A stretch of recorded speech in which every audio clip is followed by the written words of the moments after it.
Blackstone, one of the more frequently mentioned firms in your book, said once in an annual report, to the extent our funds perform well, we can support a better retirement for tens of millions of pensioners, including teachers, nurses, and firefighters. I mean, that sounds like a good thing. Yeah. What's wrong with that? This is an argument you hear all the time from these kind of asset managers, precisely to justify what they do. And at one level, correct, that's true. But let's think about two or three different things that I think help us to put a different complexion on that. First of all, think about, well, if those funds perform well, how is it that they're performing well? Well, by jacking up rents. That's one part of it. Second part of it, if those funds perform well, who gets those returns?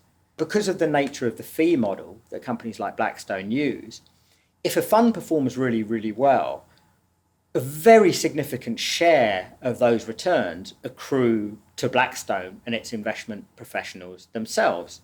I think the FT reported a couple of years ago that the average salary at Blackstone was $2 million a year. That's the average salary. So people can only earn that money if a lot of the money that's been generated by those funds stays with Blackstone rather than being handed out to those whose money is eventually being invested. The third question is this, which is, whose money is it that ultimately the likes of Blackstone are invested? So yes, some of the money, in fact, lots of the money that the likes of Blackstone invest is the money of pension funds. If you only have to look at the data for kind of pension wealth across the US and other countries to realize that the amount of pension wealth that is held by the working classes is very, very small. So pension wealth is incredibly unevenly held.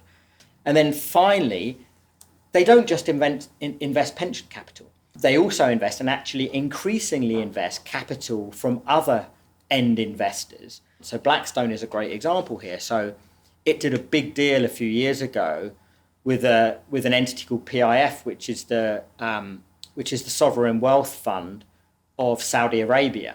They did a huge deal where they said, we're creating a new infrastructure fund to invest. And the deal that they did was that PIF would match the total capital invested through that fund of all other investors. So half of the money in that fund, it's got nothing to do with pensioners. Right. It's the sovereign wealth fund of Saudi Arabia. So I would say that increasingly the likes of Blackstone are actually serving not pensioners, but other types of investor around whom it would be very difficult for them to spin a kind of very positive public relations story like they did in their annual report. Right.